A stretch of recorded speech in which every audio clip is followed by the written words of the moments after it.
बातमी आहे सोन्या चांदीच्या संदर्भातली।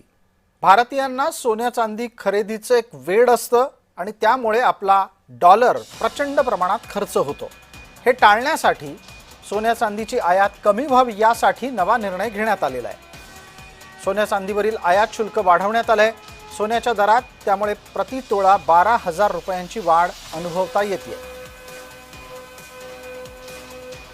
आमचे प्रतिनिधी जगोल पाटील यांनी याबाबत दिलेला तपशील आपण पाहणार आहोत। केंद्र सरकारने सोने चांदीच्या दरात 15% आयात शुल्क लागू केल्यानंतर जळगावच्या बाजारामध्ये सोने चांदीमध्ये मोठी भाववाढ झाल्याचं चित्र या ठिकाणी बघावयास मिळत आहे।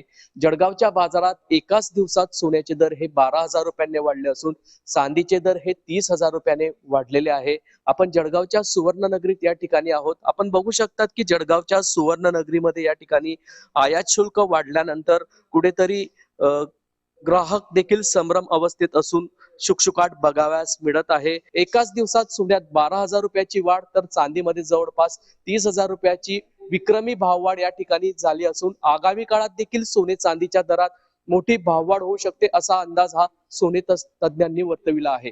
जुगल पाटील, जय महाराष्ट्र न्यूज, जळगाव।